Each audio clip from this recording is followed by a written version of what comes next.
आज ऑफिस में मेरी थोड़ी तबीयत खराब हो गई, जिसकी वजह से मैं जल्दी ही घर वापस लौट आई। लेकिन जब मैं घर लौट कर आई तो मैंने देखा कि दीदी कहीं भी दिखाई नहीं दे रही थी। मैंने उन्हें एक दो बार आवाज़ भी दी, लेकिन मुझे उनका कोई भी जवाब नहीं मिला। इसीलिए मैं पहले थोड़ा परेशान हुई, क्योंकि इस वक्त तो दीदी घर पर ही होती थी। मैंने सोचा कि मैं टेरेस पर जाकर देखती हूँ। हो सकता है वह किसी काम से टेरेस पर बने कमरे में गई हो। और जब मैं टेरेस के कमरे के पास पहुंची तो मुझे ऐसा लगा कि शायद दीदी उस कमरे में अकेली नहीं है। मुझे हैरानी हुई कि आखिर इस वक्त कौन आ सकता है, क्योंकि जीजा जी तो 2 दिन पहले ही इटली गए हुए थे। इतनी जल्दी तो वह वापस नहीं आ सकते थे। मैं अभी ये सोच ही रही थी कि तभी मुझे जो दूसरी आवाज़ सुनाई दी वह कुछ जानी पहचानी सी लगी। इस वजह से मैंने दरवाजे पर नॉक नहीं किया, बल्कि खिड़की से झांक कर देखा। और खिड़की से मुझे अंदर का जो नज़ारा दिखा, उसे देखकर तो मेरे होश बुरी तरह से उड़ चुके थे। मेरी बहन तो मेरे ही होने वाले पति के साथ उस वक्त वह दोनों जिस अवस्था में थे, उससे मेरी आंखों में खून उतर आया था। मैंने कभी सपने में भी नहीं सोचा था कि मेरी ही बहन मेरा घर उजाड़ने पर तुली होगी, और मेरा होने वाला पति भी मेरी पीठ के पीछे मेरी सगी बहन के साथ ये सब कर रहा होगा। उनकी हालत साफ तौर पर बयान कर रही थी कि वह किस तरह की भावना से भरे हुए थे। मेरा नाम संजना है। मैं 22 साल की एक बहुत ही खूबसूरत लड़की हूँ। मेरी बहन काजल की शादी आज से 7 साल पहले मेरे जीजा जी रजत ठक्कर के साथ हुई थी। उन दोनों की अरेंज मैरिज थी। मैं और मेरी बहन, हम दो ही अपने माँ बाप की संतानें थीं। पापा ने हमेशा से यही चाहा कि उनकी बेटियों की शादी ऐसे घर में हो जहाँ पर रुपए पैसे की कभी कोई कमी ना रहे, और इसके साथ ही उन्हें हमेशा वह इज्जत सम्मान मिले जो उन्हें अपने खुद के घर में भी मिलता आया है। दीदी की शादी एक बहुत अमीर घराने में हुई थी। कुछ सालों के बाद ही दीदी मुंबई में जाकर शिफ्ट हो गई, और इधर एक दिन अचानक पापा ये दुनिया छोड़कर चले गए। मेरी अभी कॉलेज की पढ़ाई चल रही थी और मैं मम्मी के साथ ही रह रही थी। लेकिन जैसे ही मेरी कॉलेज की पढ़ाई कंप्लीट हुई, उसके बाद मैंने जॉब के लिए अप्लाई करना शुरू कर दिया, और तकरीबन 2 महीने के बाद ही मुझे एक बहुत अच्छी जॉब का ऑफ़र आया। लेकिन प्रॉब्लम ये थी कि वह जॉब मुझे मुंबई में ही मिली थी। मैंने माँ से कहा भी कि दीदी भी वहीं पर रह रही है, और अब जॉब की वजह से मुझे भी वहीं जाना पड़ेगा। तो फिर आप यहाँ अकेली रहकर क्या करेंगी? इसीलिए आप भी मेरे साथ ही चलें। लेकिन माँ पापा के बने हुए उस घर को छोड़कर कहीं भी नहीं जाना चाहती थी। वह कहती थी कि तुम्हारे पापा की इस घर से बहुत सारी यादें जुड़ी हुई हैं।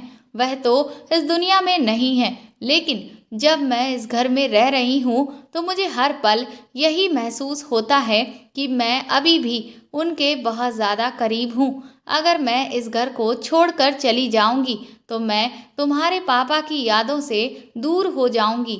उनकी ऐसी बातों से मैं बहुत ज़्यादा असमंजस में थी।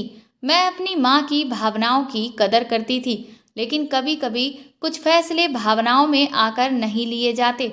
उनके लिए हमें प्रैक्टिकल भी होना पड़ता है। अगर मैं माँ को वहाँ पर अकेले छोड़कर जाती तो मैं हमेशा ही टेंशन में रहती कि ना जाने मेरी माँ कैसी होगी। दीदी ने भी माँ को कई बार समझाया कि जहाँ पर हम रहना शुरू कर देते हैं वहीं पर हमें अच्छा भी लगने लगता है। इसीलिए आप वहाँ पर अकेली ना रहें। लेकिन माँ थी कि वह अपने आगे मानने को तैयार ही नहीं थी। इसी बीच हमें पता चला कि मेरी मौसी के बेटे ने विदेश में ही किसी लड़की से शादी कर ली, और वह वहीं पर शिफ्ट हो गया। और उसने अपना फैसला भी मौसी को साफ साफ सुना दिया कि अब वह यहाँ वापस लौटकर कभी भी नहीं आएगा। जिसकी वजह से मौसी को बहुत ही गहरा सदमा लगा, क्योंकि वह भी मेरी माँ की तरह अब बिल्कुल अकेली हो चुकी थी। मौसा जी भी कुछ साल पहले उन्हें छोड़कर इस दुनिया से जा चुके थे। इस बीच मेरी माँ ने उनके घर जाकर उन्हें अच्छे से समझाया और संभाला। माँ ने मौसी को हिम्मत दी और कहा कि हम सब हर वक्त दुनियादारी में उलझे रहते हैं और जिम्मेदारियों को निभाते रहते हैं, लेकिन कभी खुद पर ध्यान नहीं देते। लेकिन आज देखो, हम चाहे किसी के लिए कितना भी कर लें, जिसे हमें छोड़कर जाना है वह एक ना एक दिन चला ही जाएगा। तो हम भी ऐसे इंसान के पीछे अपने बचे हुए जीवन को क्यों बर्बाद करें, जिसे हमारी बिल्कुल भी कदर नहीं है। क्या तुम्हें नहीं लगता कि अब हमें भी अपने लिए जीना चाहिए? पूरी जिंदगी हम दूसरों के लिए जीते आए तो उससे हमें भला क्या मिला? मैं भी माँ की ये सारी बातें सुन रही थी और मुझे उनकी बात बिल्कुल ठीक लगी। माँ की बातों से मौसी को थोड़ी हिम्मत मिली। वो आंसू पोंछते हुए कहने लगी, तो फिर बताओ दीदी, अब मुझे क्या करना चाहिए? माँ ने कहा, तुझे याद है शादी से पहले हम दोनों बहनें कितनी हंसी खुशी एक दूसरे के साथ रहती थीं। चल, क्यों ना अब आज से फिर से हम वही जिंदगी जिए और एक दूसरे का सहारा बने। माँ के मुंह से ऐसी बात सुनकर मैं खुद भी बहुत ज़्यादा खुश हो गई, क्योंकि मैं समझ गई थी कि माँ क्या चाहती है। लेकिन मौसी अभी भी कुछ समझ नहीं पा रही थी। माँ ने कहा, तुम अपना सारा सामान बांध लो और मेरे साथ मेरे घर में रहकर चलो।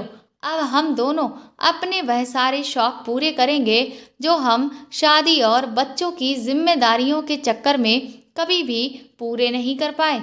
मौसी ने कहा, क्या सच में हम जो भी चाहते थे वह अब भी हम कर सकते हैं? माँ ने कहा, बिल्कुल, क्यों नहीं कर सकते। जब हम इतनी बड़ी जिम्मेदारियां उठा सकते हैं, अपने बच्चों को उनके पैरों पर खड़ा कर सकते हैं ताकि वह भी अपनी इच्छाएं पूरी कर सकें, तो क्या हम खुद की इच्छाओं को पूरा नहीं कर सकते? इसके बाद मौसी अपना सारा सामान लेकर हमेशा के लिए माँ के साथ वापस घर लौट आई। उन दोनों की खुशी देखकर मैं भी बहुत खुश हो रही थी। सच में माँ को देखकर मेरे अंदर भी एक जिंदा दिली आ गई। मैं सोचने लगी कि माँ ने सही वक्त पर मौसी को सही रास्ता दिखाकर उनकी जिंदगी को एक नया मोड़ दिया है। अगर वह ऐसा ना करती तो शायद मौसी सदमे में ही अपनी बची हुई जिंदगी गुजार देती। इधर अब मेरी भी ये प्रॉब्लम पूरी तरह से दूर हो गई थी कि माँ मेरे यहाँ से जाने के बाद बिल्कुल अकेली रह जाएंगी, क्योंकि अब ऐसा बिल्कुल भी नहीं था। माँ ने मुझसे कहा कि अब तुम दोनों बहनों को मेरी फिक्र करने की कोई ज़रूरत नहीं है, क्योंकि मेरा ख्याल रखने के लिए तो मेरी बहन आ चुकी है। ये कहते हुए मम्मी और मौसी दोनों ही ठहाका मारकर हंसने लगीं। अगले दिन से मैंने अपनी पैकिंग शुरू कर दी, लेकिन इधर मैं देख रही थी कि माँ और मौसी भी अपनी पैकिंग कर रही थी। ये देखकर मैं हैरान रह गई कि ये लोग कहाँ जा रहे हैं। तो माँ ने बताया कि उन लोगों ने अपनी सारी ख्वाहिशों की एक पूरी लिस्ट बनाकर तैयार की है, जिसमें सबसे पहले वह दोनों गोवा की ट्रिप पर जाएंगे और वहाँ पर खूब सारी मस्ती करेंगे। उनकी बात सुनकर मैं बहुत खुश हो गई। मैंने माँ से कहा कि आप अपना और मौसी का ख्याल रखिएगा और पैसों की बिल्कुल भी फिक्र मत करिएगा। 2 दिन के बाद मैं मुंबई आ चुकी थी। पहले तो मैंने दीदी से यही कहा कि मैं फ्लैट लेकर वहीं शिफ्ट हो जाऊंगी, लेकिन दीदी और जीजा जी मेरी एक भी बात मानने को तैयार ही नहीं थे। वह कहने लगे कि नहीं, जब हमारा इतना बड़ा बंगला यहाँ पर है तो तुम फ्लैट में कैसे रह सकती हो? तुमने ये बात सोची भी कैसे? लेकिन मैं नहीं चाहती थी कि उनकी प्राइवेसी में किसी भी तरह की कोई खलल पड़े, इसीलिए जीजा जी के सामने तो मैंने ज़्यादा बहस नहीं की। लेकिन जब मैं दीदी से अकेले में मिली तो मैंने उन्हें ये बात समझाने की कोशिश की, लेकिन दीदी ने कहा कि तुम्हारे जीजा जी इतना ज़्यादा यहाँ रहते ही नहीं हैं जो मेरी किसी भी तरह की प्राइवेसी में खलल होगी, इसीलिए तुम बेझिझक आराम से मेरे घर पर ही रह सकती हो। उनके इतना कहने पर मैं उनकी बात मान गई, क्योंकि एक बात ये भी थी कि मुंबई जैसे शहर में रहने की जगह ढूंढना यानी कि भूसे के ढेर में सुई को ढूंढने के बराबर था। मैंने अपना ऑफिस ज्वाइन कर लिया और वहाँ पर जो भी काम मुझे दिया गया उसे मैंने अच्छे से करना शुरू भी कर दिया था। मेरी ज्वाइनिंग के तीसरे दिन ही वहाँ पर एक नए लड़के ने ज्वाइन किया। हम दोनों ही क्योंकि उस ऑफिस में नए थे, इसीलिए हमारी इंटर्नशिप भी साथ में ही रखी गई, जिसकी वजह से मेरी उससे बहुत ज़्यादा बातचीत होने लगी और धीरे धीरे मेरी और उसकी काफ़ी अच्छी दोस्ती हो गई। वह लड़का स्वभाव का बहुत ही अच्छा था। उसका नाम आकाश था।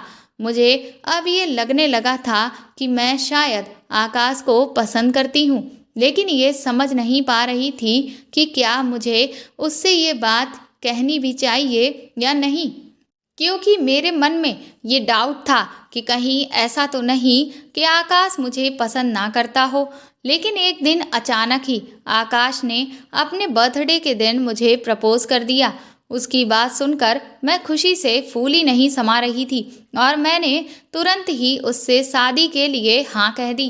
इधर आकाश की फैमिली तो तैयार थी, लेकिन मुझे अभी अपने घर में इस बारे में बात करनी थी। धीरे धीरे इस सब में 6 से 7 महीने बीत चुके थे और इधर माँ मेरे लिए अच्छे लड़के की तलाश करने लगी। मुझे समझ नहीं आ रहा था कि मैं अपने घर वालों को कैसे बताऊं कि मैं किसी को पसंद करती हूँ। मैंने सोचा कि अगर मैं माँ को डायरेक्ट ये बात बता दूंगी तो ना जाने वह क्या सोचें। इसीलिए मैंने ये बात अपनी बहन को बताने का फैसला किया और दीदी के जन्मदिन पर मैंने आकाश को इनवाइट किया और फिर मैंने उन्हें अपने और आकाश के रिश्ते के बारे में सब कुछ बता दिया और उनसे ये भी कहा कि अब हमारे इस प्यार के रिश्ते को शादी के रिश्ते में बदलने की जिम्मेदारी भी है, पूरी तरह से आपकी है। ये सुनकर दीदी बहुत खुश हो गई। हालांकि पहले मुझे लग रहा था कि पता नहीं दीदी इस रिश्ते के लिए मानेगी भी या नहीं, क्योंकि आकाश की फैमिली एक लोअर मिडिल क्लास फैमिली थी और हम लोग शुरू से ही काफ़ी पैसे वाले थे। इसलिए मुझे ये डर सता रहा था कि कहीं मेरी बहन इस रिश्ते के लिए इनकार ना कर दे। लेकिन दीदी ने ऐसा कुछ भी नहीं किया, बल्कि उन्होंने मेरी तारीफ की कि मैंने अपने लिए एक बहुत ही अच्छा और सुलझा हुआ जीवन साथी चुना है। अब मैं पूरी तरह से निश्चिंत हो गई थी, क्योंकि अब आगे की बात करना दीदी की जिम्मेदारी थी और मुझे अच्छे से पता था कि वह ये जिम्मेदारी बहुत अच्छे से निभा लेगी और माँ को मेरे और आकाश के रिश्ते के लिए हर हाल में राजी कर लेंगी। इधर धीरे धीरे ऑफिस में काम का प्रेशर काफ़ी ज़्यादा बढ़ने लगा था, जिसकी वजह से मेरी और आकाश की मुलाकातें कुछ कम होने लगी। लेकिन फिर भी मैं नहीं चाहती थी कि काम की वजह से मेरे और आकाश के रिश्ते में दूरियां हों। इस वजह से मैं आकाश को अक्सर ही समय निकाल कर कहीं ना कहीं घूमने जाने के लिए कहती रहती थी। दूसरी तरफ माँ भी मेरे और आकाश के रिश्ते के लिए तैयार हो गई थी और वह जल्द से जल्द मेरी और आकाश की शादी कराना चाहती थी।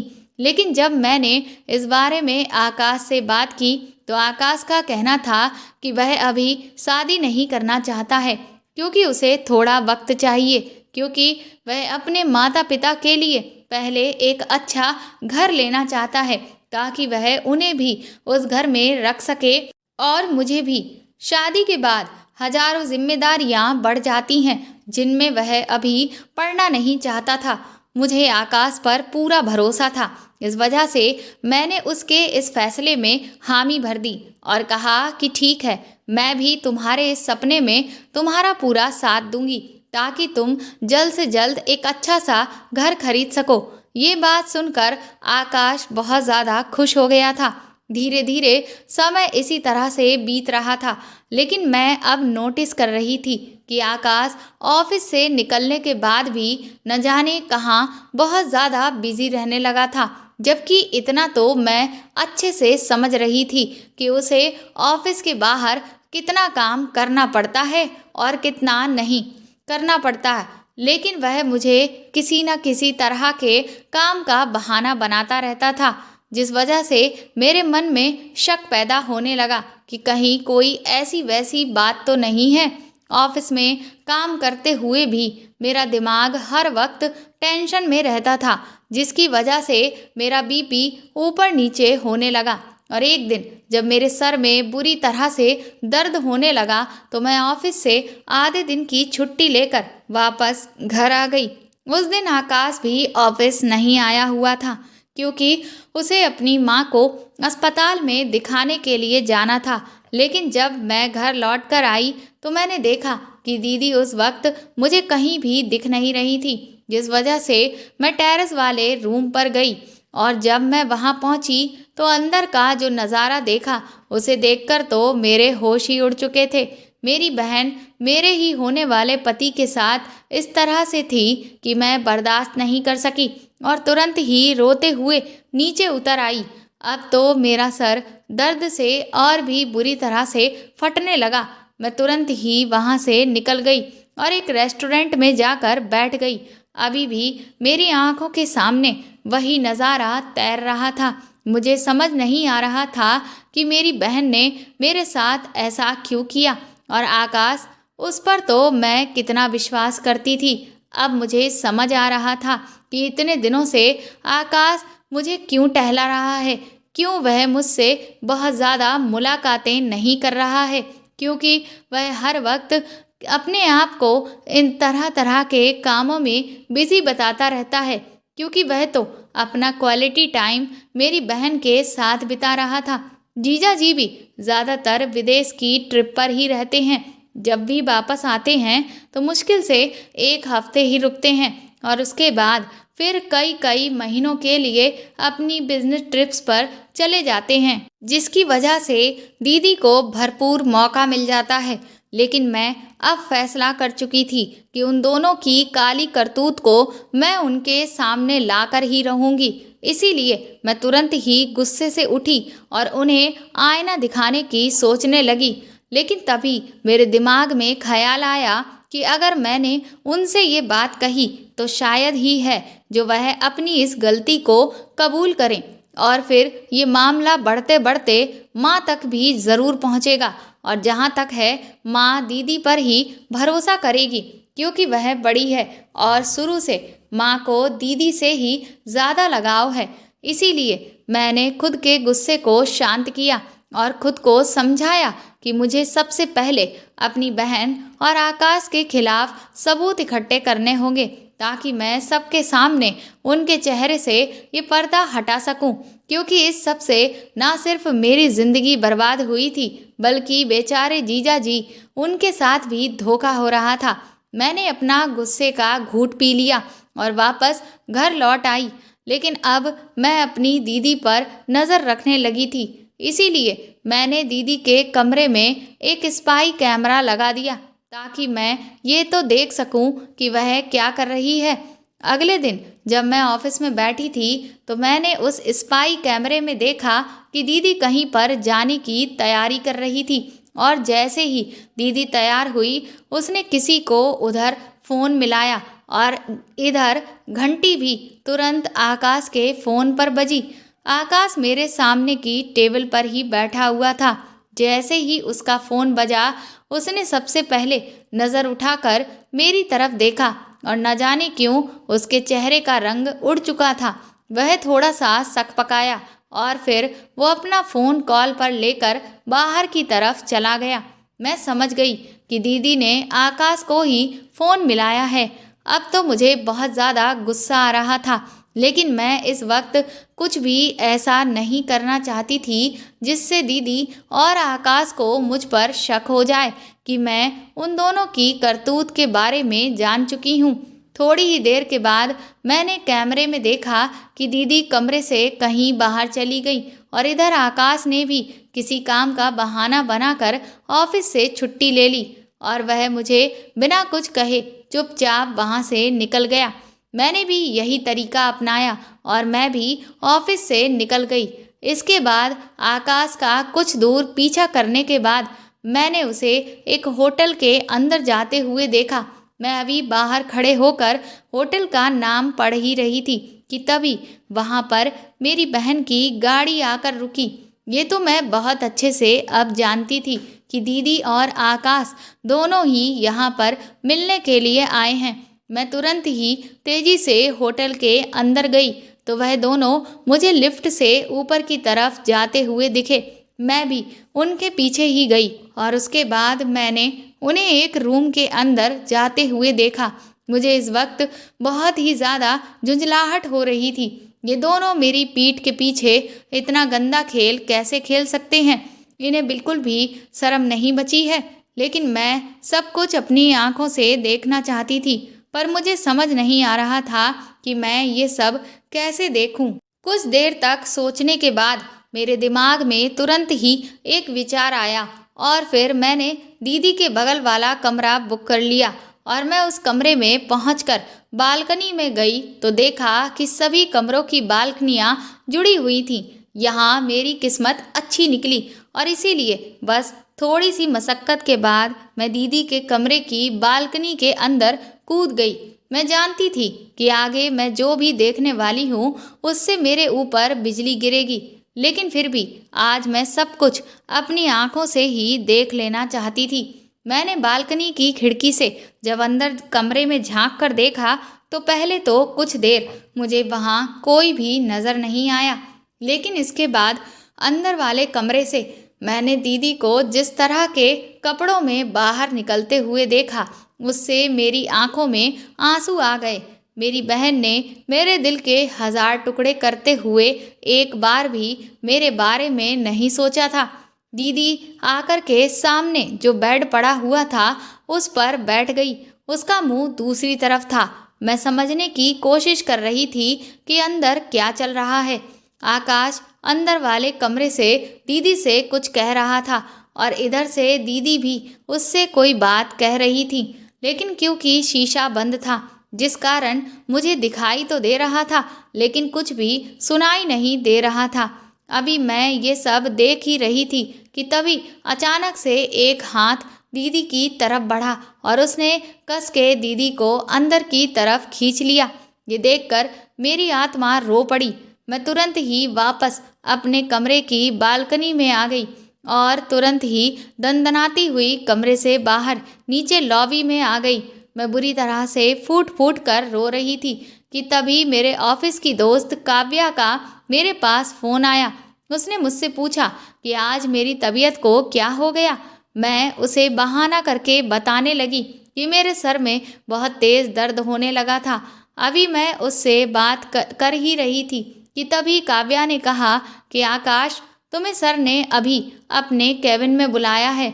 उसकी ये बात सुनकर मैं बुरी तरह से चौंक गई।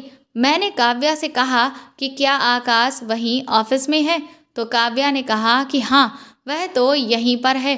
दरअसल कोई ज़रूरी बात है जो बॉस को उससे करनी थी और उन्होंने मुझे आकाश को बताने के लिए कहा था। बस मैं उसे वही कह रही थी। उसके बाद मैंने फ़ोन काट दिया, लेकिन अब मैं बुरी तरह से उलझ चुकी थी। अभी कुछ देर पहले तो मैंने आकाश को दीदी के साथ उस कमरे में अंदर जाते हुए देखा था, तो फिर आकाश अब ऑफिस में अचानक कैसे पहुंच सकता है? ये सब क्या हो रहा था? मुझे तो कुछ भी समझ नहीं आ रहा था। मेरा सर चकराने लगा। मैं एक बार तुरंत फिर से भागती हुई अपने उसी रूम में पहुंची और तुरंत ही दीदी के कमरे की बालकनी में चली गई, लेकिन अभी भी मुझे वहां पर कोई भी नज़र नहीं आ रहा था। मैंने सोचा कि मैं कुछ देर इंतज़ार करती हूँ और थोड़ी देर के इंतज़ार के बाद मैंने जो कुछ देखा उससे तो मेरे होश ही उड़ गए। दीदी अंदर वाले कमरे से बाहर निकली और उनके साथ आकाश नहीं बल्कि ना जाने कौन आदमी था जिसने उस वक्त तन पर कुछ भी नहीं डाला हुआ था। दीदी जल्दी जल्दी अपना सारा सामान समेट रही थी और उसके बाद वह बहुत जल्दबाजी में कमरे से बाहर निकल गई और वह आदमी बहुत ज़्यादा खुश हो रहा था, बिल्कुल इस तरह से जैसे उसने कोई बहुत बड़ी जीत हासिल की हो। इधर मैं भी अपने कमरे से बाहर निकली और दीदी का पीछा करने लगी, दीदी होटल से निकलकर सीधे अपने घर पहुंच चुकी थी। मेरे तो कुछ भी समझ में नहीं आ रहा था कि आखिर ये सब हो क्या रहा है। इसका मतलब दीदी ना सिर्फ जीजा जी को धोखा दे रही है, वह आकाश को भी धोखा दे रही है। आखिर मेरी बहन को क्या हो गया है?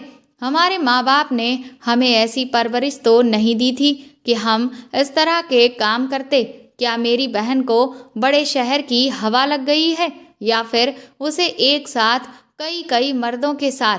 ये सोचते हुए मुझे अंदर ही अंदर अपनी बहन से घिन आने लगी। अगले दिन मैंने ऑफिस से छुट्टी ले ली और मैं घर पर ही थी। लेकिन इस बात से दीदी बहुत हैरान हो गई। वह कहने लगी कि तुमने छुट्टी क्यों ली?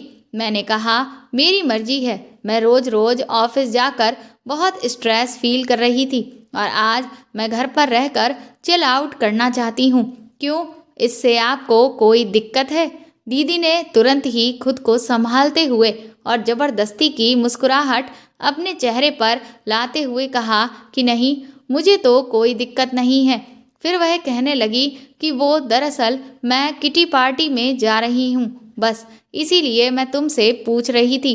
मैंने उनसे कहा ठीक है, आप जाइए, मुझे इस बात से कोई प्रॉब्लम नहीं है। इसके बाद दीदी घर से बाहर निकल गई और उनके जाने के 1 मिनट बाद ही मैं भी तुरंत ही उनके पीछे गई। उनकी गाड़ी एक सुनसान जंगल की तरफ मुड़ गई। मैं भी उस इलाके में पहुंच गई। पहले तो मैं काफ़ी देर तक बाहर खड़े होकर इंतज़ार करती रही कि शायद दीदी अभी गाड़ी से बाहर आएगी, लेकिन जब वह बहुत देर गाड़ी से बाहर नहीं निकली तो मैं गाड़ी के पास पहुंच गई और मैंने जब गाड़ी में देखा तो आज फिर से दीदी आकाश के साथ ही गाड़ी में बैठी हुई थी। आज तो मैंने सोच लिया था कि दीदी के चेहरे से मैं ये नकाब हटाकर ही रहूंगी। आकाश को भी तो पता चले कि उसने मेरे साथ धोखा करके कितनी बड़ी गलती की है। मैं तुरंत ही उनकी गाड़ी के सामने जाकर खड़ी हो गई और जैसे ही दोनों की नज़र मुझ पर पड़ी, उनके तो होश ही उड़ चुके थे। दीदी को तो कुछ समझ में नहीं आ रहा था कि वह मुझसे क्या कहे।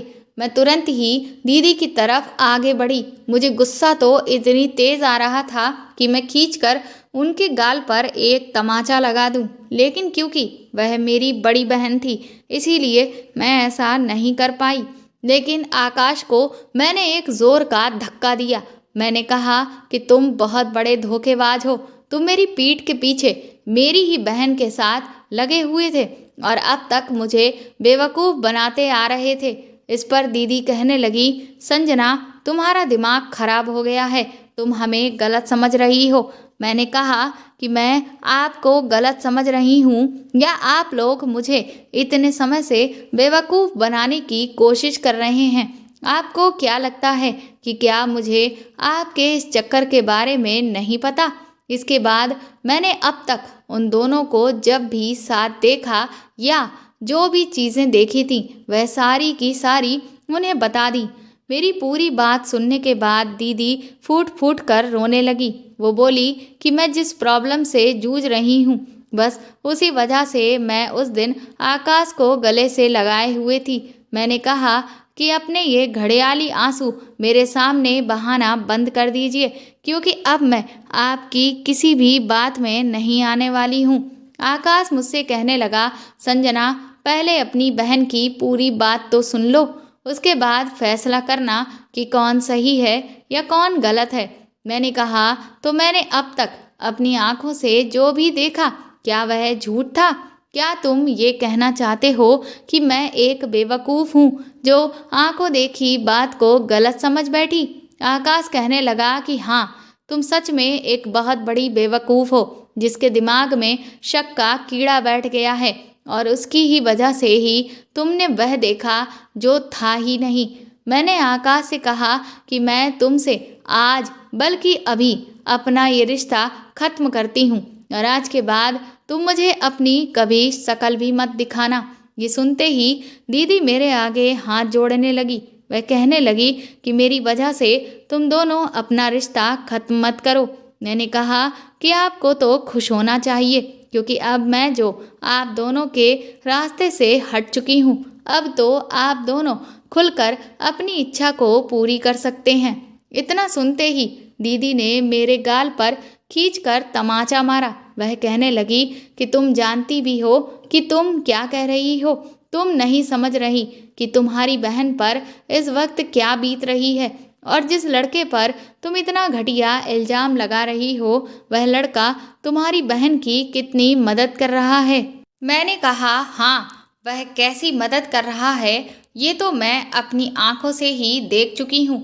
इसके बाद दीदी ने कहा कि ठीक है, अब वह समय आ गया है जब मैं तुम्हें सारी बातें सच सच बताऊं। इसके बाद दीदी ने मुझे अपने लैपटॉप में एक वीडियो दिखाया। वो वीडियो देखकर मेरे तो होश ही उड़ चुके थे, क्योंकि वह मेरी बहन का बहुत ही गलत तरह का वीडियो था और उसमें उनके साथ जो आदमी दिख रहा था उसे तो मैंने कभी भी नहीं देखा था। मैंने दीदी से कहा कि आखिर आपको हो क्या गया है, आप एक साथ इतने सारे आदमियों के साथ थीं। मुझे आपसे घिन आती है। अगर माँ को इस सब के बारे में पता चल गया कि उनकी बेटी ऐसी निकली तो वह तो जीते जी ही मर जाएंगी।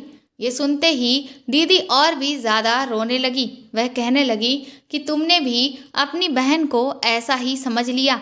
मैंने कहा कि जो सच मुझे अपनी आंखों के सामने दिख रहा है वही मैं आपके बारे में सोच रही हूँ। तभी आकाश ने मुझे पकड़कर अपनी तरफ घुमाया और उसने कहा कि संजना, भगवान के लिए कम से कम एक बार तो हमारी बात सुन लो।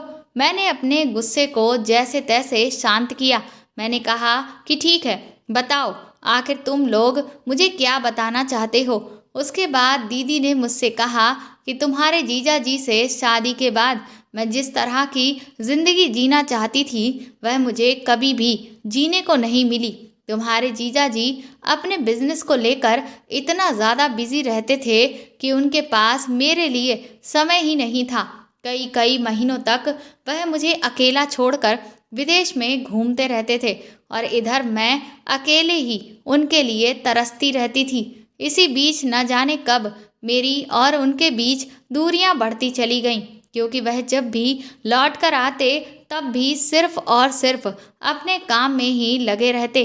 मेरे लिए तो उनके पास वक्त ही नहीं होता था, और जब भी मैं उनसे इस बात की शिकायत करती तो बस मुझे यही कहते कि तुम्हें आखिर कमी किस चीज़ की है। इतना सारा रुपया पैसा है, आराम से पार्टियां करो, घूमो फिरो, शॉपिंग करो, और तुम्हें क्या चाहिए?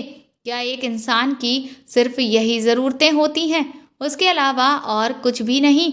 धीरे धीरे मैं डिप्रेशन में जाने लगी, जिसकी वजह से मैंने फैसला किया कि मैं कहीं ऐसा तो नहीं कि अपनी खुद की ज़िंदगी बर्बाद कर रही हूँ। इसीलिए खुद को बिजी रखने के लिए मैंने पार्टीज़ में जाना शुरू कर दिया और जिम भी ज्वाइन कर लिया। जिम जाने के दौरान मेरी मुलाकात रोहन से हुई और धीरे धीरे हमारी काफ़ी बातचीत होने लगी। मुझे पता ही नहीं चला कि कब मैं उसके प्यार में पड़ गई और फिर एक दिन हमने अपनी हदें पार कर दी। मैंने रोहन से कहा कि अब जबकि हमारे बीच पति पत्नी का रिश्ता भी बन चुका है तो हमें ऑफिशियल तौर पर पति पत्नी बन भी जाना चाहिए। लेकिन मेरी इस बात पर रोहन ने पहले तो कुछ खास जवाब नहीं दिया। उसने कहा कि वह अभी फाइनेंशियली उतना स्टेबल नहीं है। मैंने उससे कहा कि मैं उसकी तुम बिल्कुल भी फिक्र मत करो, मैं तुम्हारी इस सब में बहुत मदद कर दूंगी। इसीलिए मैं उसके बिजनेस को सेटअप करने के लिए उसे पैसे देने लगी। लेकिन एक दिन मैंने उसे एक दूसरी लड़की के साथ पकड़ लिया और जब मैंने इस बात का जवाब उससे मांगा तो उसने कहा कि वह सिर्फ मेरा इस्तेमाल कर रहा था क्योंकि मैं एक पैसे वाली लड़की हूँ। ये सुनकर तो मुझे बहुत गहरा धक्का लगा। उस दिन मैंने फैसला कर लिया कि मैं आज के बाद रोहन से कभी भी नहीं मिलूंगी। लेकिन मुझे क्या पता था कि ये तो तूफान से आने के पहले का आगाज़ था। इसके बाद अगले दिन मेरे एड्रेस पर किसी ने एक चिप पोस्ट की और जब मैंने चिप को अपने फ़ोन में डाल कर देखा तो मेरे होश उड़ चुके थे क्योंकि उसमें मेरा और रोहन का वीडियो था। उसे देखकर मेरी तो दुनिया ही हिल गई।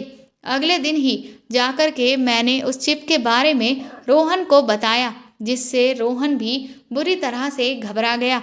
उसके बाद मेरे पास धमकी भरे कॉल्स आने लगे कि अगर मैंने सामने वाले शख्स की मुंह मांगी रकम नहीं दी तो वह इस चिप को मेरे हस्बैंड के पास भेज देगा।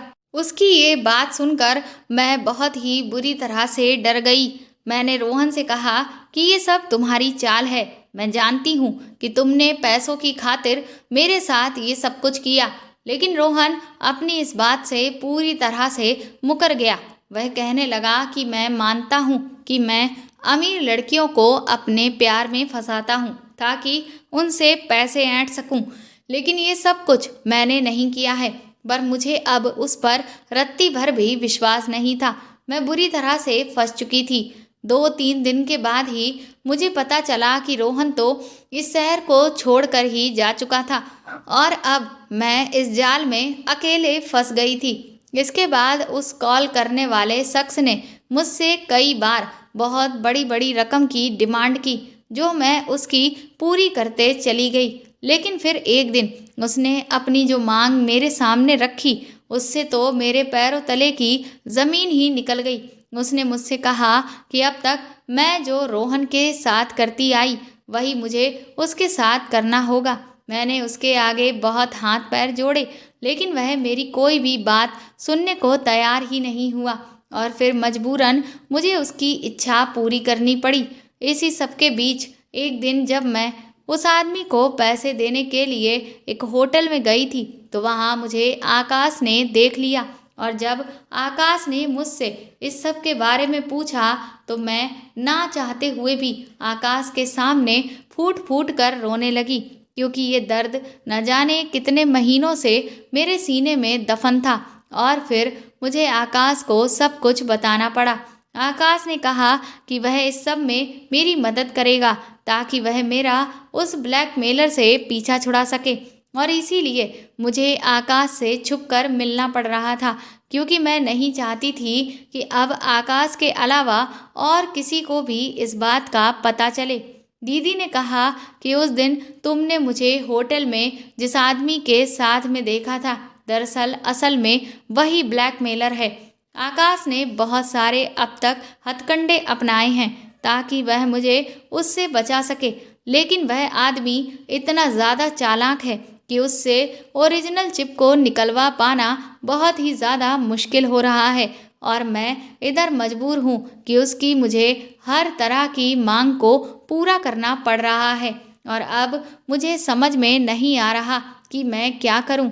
अब तो मुझे ऐसा लगता है कि शायद मुझे अपनी ज़िंदगी को ख़त्म करना पड़ेगा, क्योंकि अगर मैं ज़िंदा रही तो या तो उसके इशारों पर नाचती रहूँगी और नहीं तो वह मेरा तुम्हारे जीजा जी से रिश्ता ख़त्म करवा देगा। इतना कहकर दीदी बुरी तरह से रोने लगी। दीदी की पूरी सच्चाई सुनकर मेरी भी आंखों में आंसू आ गए।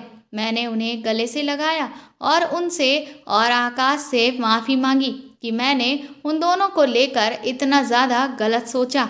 मैंने उनसे कहा कि आप पुलिस में रिपोर्ट दर्ज क्यों नहीं करवाती, तो दीदी कहने लगी कि अगर मैंने ऐसा किया फिर तो ना चाहते हुए भी सब कुछ तुम्हारे जीजा जी को पता चल जाएगा और चाहे कुछ भी हो जाए, लेकिन मैं इस सब के बारे में तुम्हारे जीजा जी के कान में भनक भी नहीं पड़ने देना चाहती, वरना मैं जीते जी मर जाऊंगी।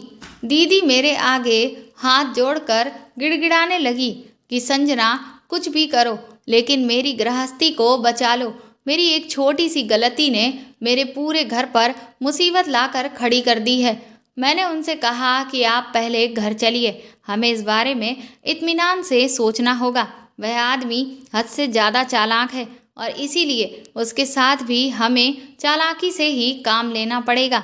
इसके बाद हमने एक योजना बनाई जिसके तहत सबसे पहले मैंने एक डिटेक्टिव को हायर किया, जिसको मैंने उस ब्लैकमेलर के पीछे लगा दिया ताकि वह उसके बारे में हर छोटी बड़ी जानकारी हमें बता सके।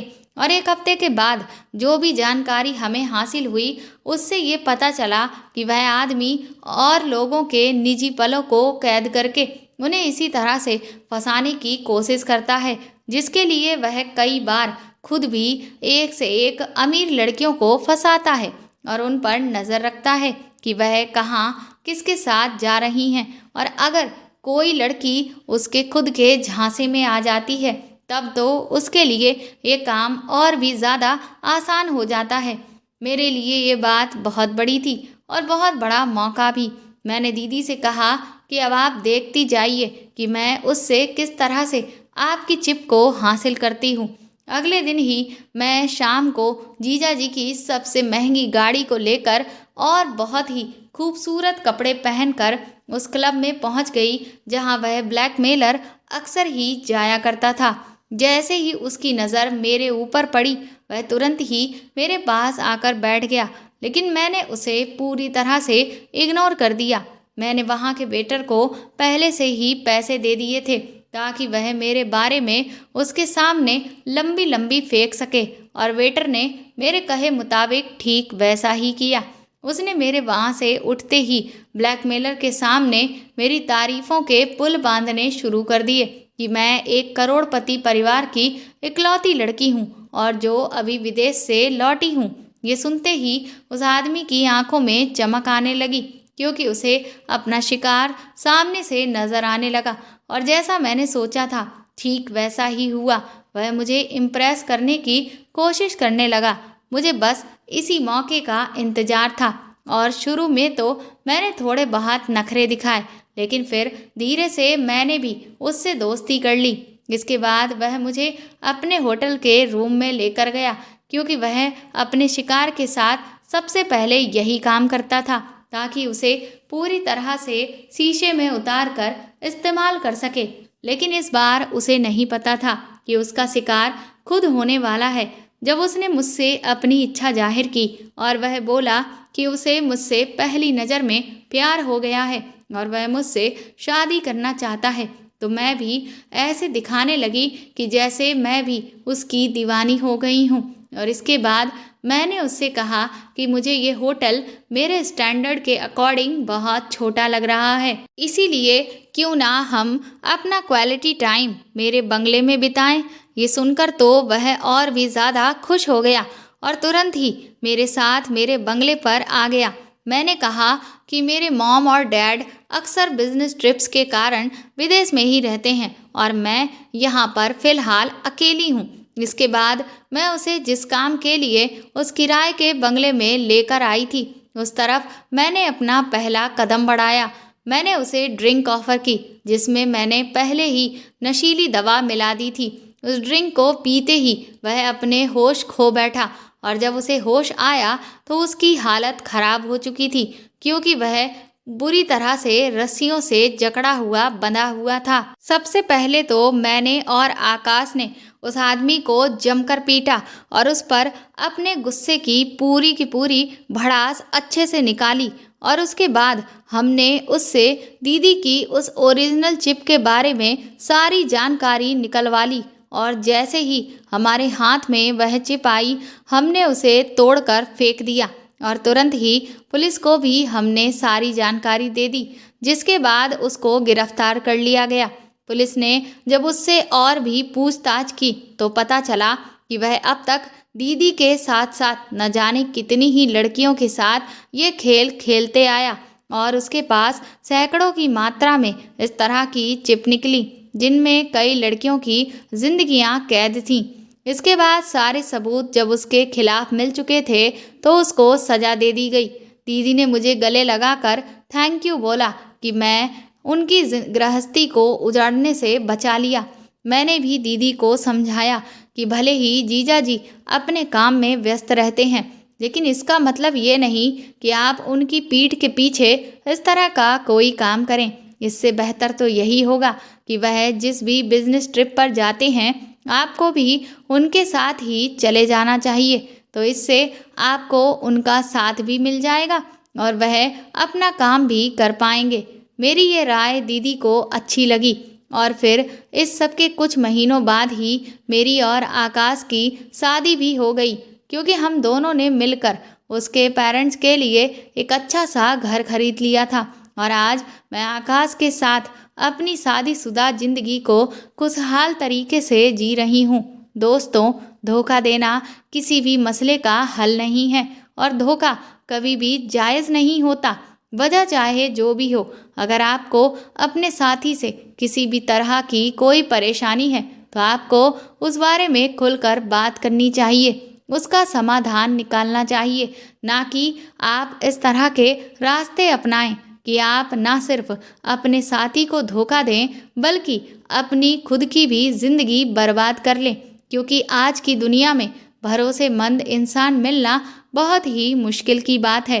तो दोस्तों, आपको मेरे द्वारा लिखी हुई ये कहानी कैसी लगी कमेंट करके ज़रूर बताएं और प्लीज़ मेरी इस कहानी को ज़्यादा से ज़्यादा शेयर और लाइक करके मेरे चैनल को सपोर्ट करें। साथ ही अगर आप चाहें तो मुझे सुपर थैंक्स भी खरीद कर दे सकते हैं। सुपर थैंक्स का ऑप्शन आपको इस वीडियो के नीचे दिए हुए सभी ऑप्शंस में दिख जाएगा, जो कि हार्ट शेप में बने हुए डॉलर के साइन के तौर पर है। और अगर आप मेरे चैनल पर नए हैं तो सब्सक्राइब करके बेल आइकन को ज़रूर दबा दीजिएगा, ताकि आगे भी मैं आपको ऐसी ही अच्छी कहानियाँ सुनाती रहूँ।